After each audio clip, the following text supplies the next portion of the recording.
Hi everyone, welcome to my short series Play Smarter, Not Harder, helping you take full advantage of what Elden Ring has to offer.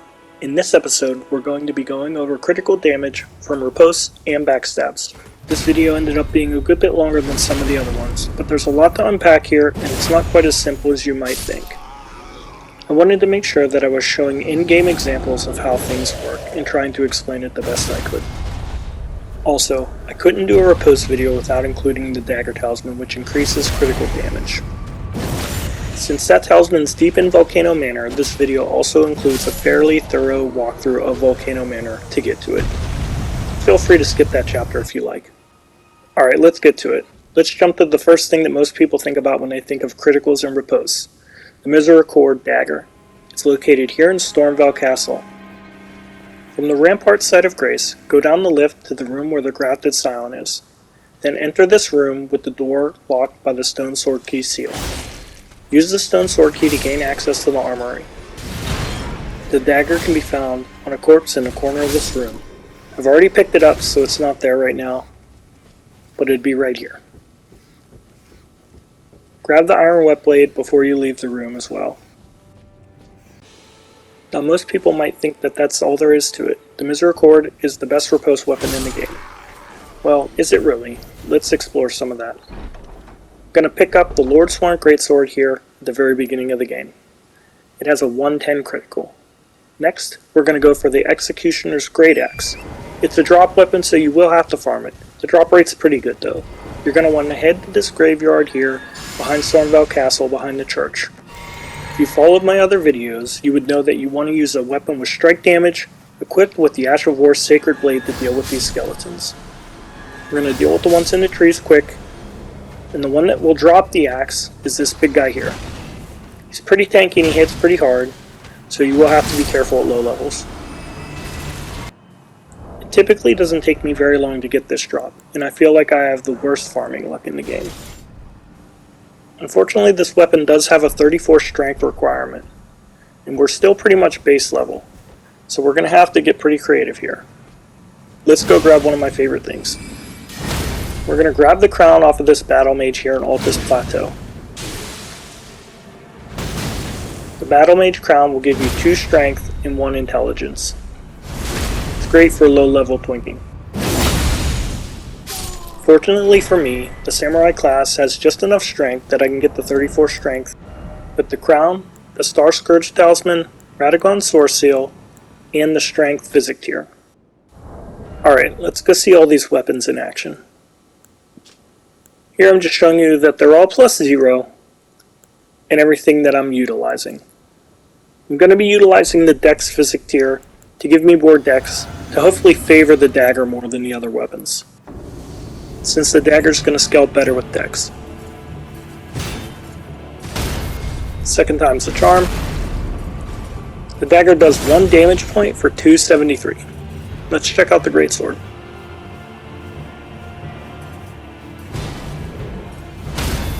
Against this enemy, Greatsword will also do 1 damage point, and it goes for 203. This is a good bit less than the dagger. The dagger has a 140 critical.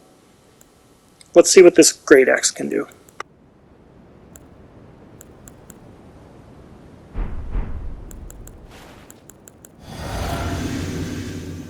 The Great Axe may benefit a little bit from all the strength we need to one-hand it, but in the long run it's not going to make much of a difference. Important here, notice that the axe does a 2 damage hit riposte on the knight.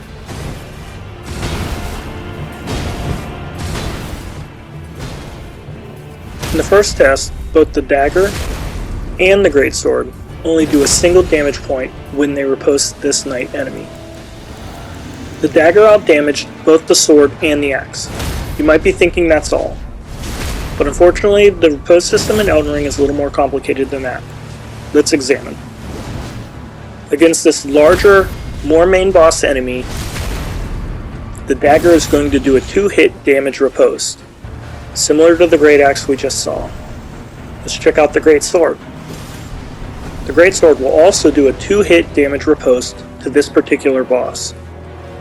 If you've been paying attention to the numbers, you will notice that the Great Axe outdamages both the sword and the dagger in this instance. The dagger is actually the worst damage out of the 3 weapons. Some weapons will always do a 2-hit riposte damage. Some weapons, like the dagger, will do 1, and other times it'll do 2. It is dependent on the size and type of enemy. Against large bosses that take the 2-hit damage, the dagger will always perform the worst. With higher stats, the damage will only start to favor the sword and the axe even more, as they will do better with stat scaling. Alright, let's get started on this Volcano Manor stuff. 2 ways to get there, basically. We're going to do Raya's quest. Go get the necklace off Bogart. You can buy it off of him, or you can kill him and take his balls and the necklace. He's my boy, we're going to buy it. Alright, head back to Raya. She's here near the Scenic Isle Grace. Give her the necklace back, she'll give you the letter for the manor. Then all you gotta do is meet her at the top of the Dectus lift here in Altus. If you already have that Grace tag, just ride on over. If not, ride the lift up. She should be here. Now, if you go through the precipice, she can be over by the Erd Tree Grazing Hill near the ruins right there. Just take her hand and she'll take you straight to Volcano Manor. Now, the main reason we're doing this is to get the critical talisman, which is in Volcano Manor. Alright, once at Volcano Manor, just tag your Grace. You're going to want to talk to the Lady of Volcano Manor. Just agree to join the manor, and she'll give you a key and start giving you invasion requests. The requests are to invade NPCs and take them out. You can get a lot of really good armor sets by doing these early in the game. They're totally worth it if you can swing it. Some of them are locked later in the game. It is what it is. Anyway, take your key, open some doors, and then after you get those requests, you can head over to this locked door here. This is the way you're going to gain access to the rest of the area. You're just going to want to open this little hidden door here. And then it's a pretty easy straight shot run to the next Grace. And then even from that Grace through the majority of the area, it's not that bad to run. Especially after you get the route down, it's pretty easy. Let's tag this Grace in the church, then we're going to open the doors, and then we're going to head on into the next area.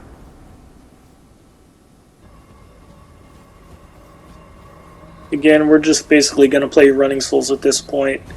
This is my preferred route for the most part. I mean, you can go any way you want. Whatever works for you, pick up whatever you want, but I typically just kind of run through this place.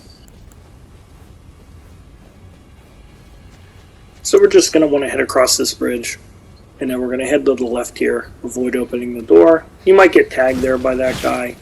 Just try to keep going if you can. Just going to want to hook a left here, deal with all these creepy Arbanor guys, and just keep moving really. Make this immediate left here, and then right and right, and there's your Grace. Alright, let's explore the other way to get here.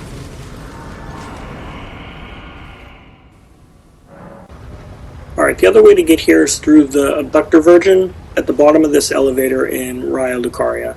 This way can be a little bit quicker. You don't need the lift pieces, and you don't need to talk to Raya. Typically just tag that schoolhouse classroom Grace, and then we're going to head down and get abducted.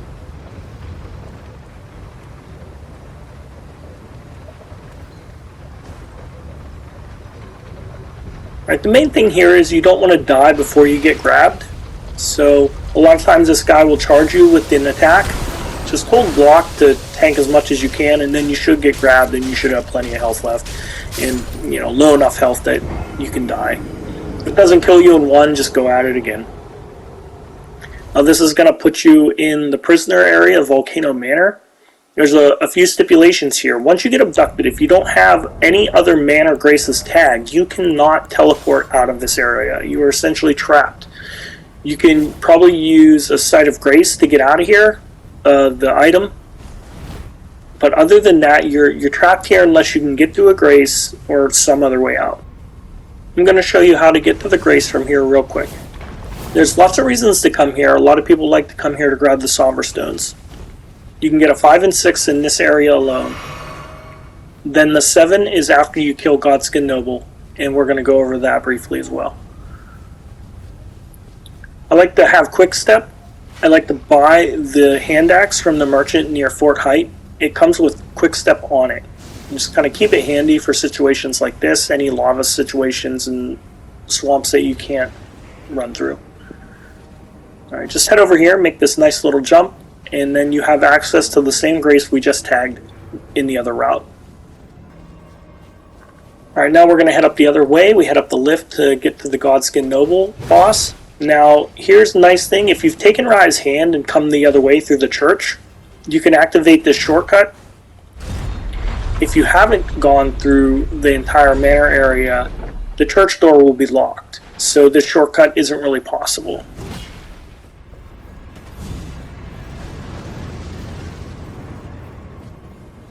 So if you haven't worked your way through the manor, then this door will be locked and you'll have to get to the Godskin Noble fight from the other grace, the guest hall. Alright, let's get started on this Godskin Noble fight. It isn't too hard to script this fight with the Uchi and sleep pots. Here I'm going to showcase what I consider one of the easier strategies to script this fight that requires probably the least amount of skill.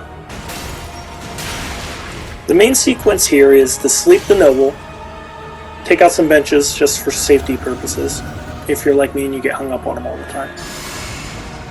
So I'm going to do a couple buffs to kind of get my damage up a little bit, because I do have a +0 Uchi.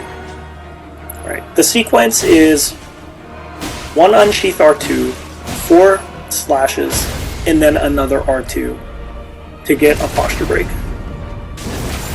Take the riposte. After the first sequence is complete, I typically just throw another sleep pot, avoid some attacks, and then we're going to reapply a couple buffs because they've probably worn out at this point. And again, since I'm +0, I want to really be trying to do as much damage as I can. We're mainly getting by on the bleed, but a little bit of damage is going to go a long way. Alright, so again, unsheath R2, 4 slashes, another R2 unsheath for the posture break, take the riposte. Now here's where things can go a little off script. A lot of times he will go straight into the buff animation. Here he's totally skipped his buff animation, but has gone straight into the phase 2, where he has his phase 2 attacks. Because of this variability, after the second sequence, I typically like to play it a little more safe and back off to see what he's going to do. Alright, so we got him slept again. We're going to do one more sequence, and hopefully that's enough to get him gone with just 3 sequences. Got him.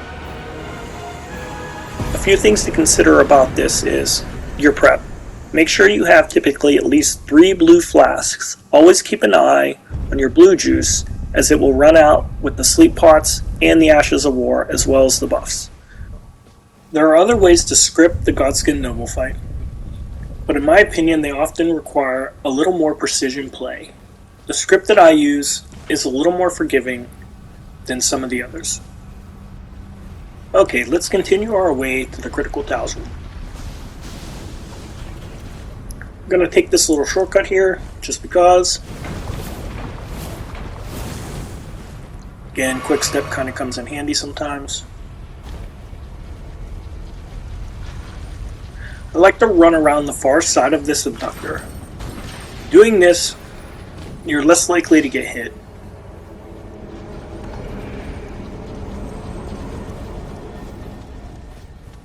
Just continue to run through the area for the most part.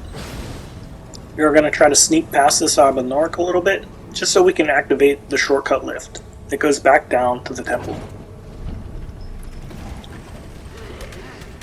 This is good if you happen to die, or later when you want to make a run for Rykard. Alright, get past this snake enemy any way you can, kind of dependent on where he's at when you get to them. It's about the only annoying enemy on the whole route. Go to the left of this guy. Roll the third attack.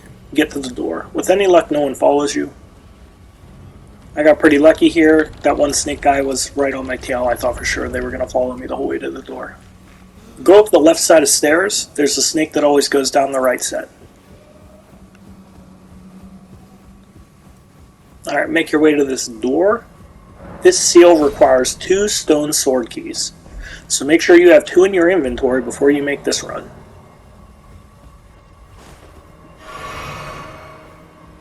Alright, we're just going to drop down here to the right, and then it's smooth sailing for the most part to the critical talisman. You just kind of got to run up these steps, dodge some magic, and there it is.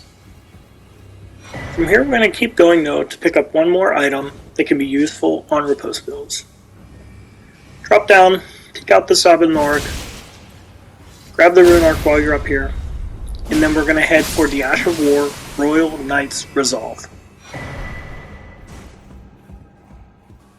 The Ash of War Royal Knight's Resolve is a weapon buff. Cast it onto your weapon using the Ash of War button. The buff will last 7 seconds, or until you hit an enemy 1 time. The buff is 80% of your damage, but it's only for 1 hit. Royal Knight's Resolve can be very useful on parry riposte builds. Since ripostes already naturally have high damage, adding a high percentage to that damage that is already high can send it into the realm of just silly. Alright, so we got our critical talisman and we got Royal Knight's Resolve. Let's see these things in action on a +0 dagger.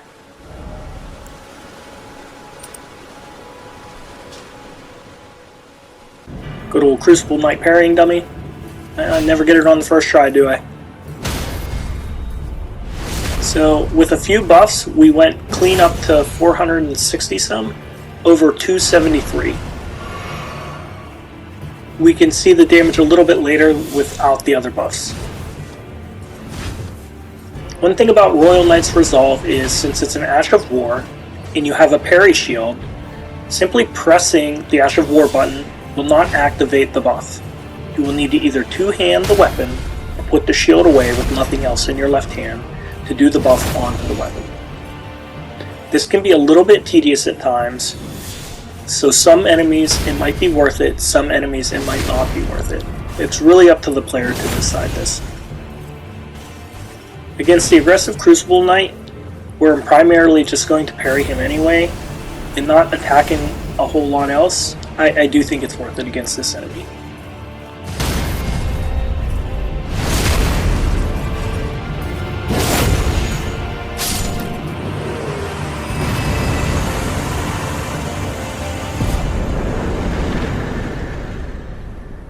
Alright, let's examine some of the finer points of this Ash of War. Mainly, it lasts 7 seconds, and it's good for 1 hit. However, it will last through the entire double riposte animation, so you will get the buff on the first damage and the second damage of a 2-hit riposte. However, it is still time sensitive. If the buff runs out before the second damage of the riposte occurs, you will not get the bonus on that second portion of the damage. Another viable buff for riposte is Cragblade. Cragblade adds 20% damage to your attacks. Cragblade also lasts 60 seconds. It is much more of a set and forget kind of buff. Simply perform the Ash of War and then go to work for a significant amount of time. Let's explore some other avenues of increasing your damage. We're going to head for the Blue Dancer's Charm Talisman.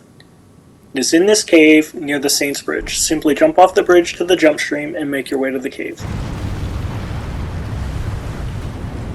Here we're going to take advantage of Cragblade and the riposte damage from the Lordsworn Greatsword. This is one reason I tend to prefer the sword over the dagger as well. You cannot parry this enemy, but you can still land charged R2s which do heavy damage and posture break him to get the riposte. Let's see this talisman at work. So we're just going to see how high we can get the damage on the Misericord. Looking at other options, just see how they affect the attack range in the top right corner. And then simply sticking with whatever gives us the highest numbers. So we're going to put on the Ritual Sword Talisman, which gives us a 10% at full HP. Let's go to the Blue Dancer. It's just going to add 2 to start. However, The lighter we make ourselves, the more damage we will get from the talisman. So this is just for showcase purposes right now, as we do have the critical talisman which does 17% for a critical, so that would probably be more beneficial than the ritual sword. But once you get like 3 talisman pouches or 4, it really kind of opens the door to some interesting combinations to really get your damage into the higher levels. The dagger is lighter than the greatsword, so the dagger will get more benefit from the dancer charm over the greatsword. However, the greatsword will still get a good benefit. Here's a good showcase of the greatsword with Cragblade. Here we can get a posture break, land in extra heavy attacks before we even do the riposte. This is maximizing your damage. This doesn't really work as well with the dagger. Here's one more example of the difference of damage between the 3 weapons on a high level build in New Game Plus 5. On large enemies and main bosses that take the double hit riposte, the Executioner's Great Axe and the Lord's Sworn Greatsword will outperform the dagger. The Executioner's Great Axe is king when it comes to riposte damage on large enemies and main bosses. The dagger will perform best against small enemies that take the single riposte animation and backstabs. Thanks for watching. Hopefully you found something worthwhile. Please check out some of my other videos for other useful tips.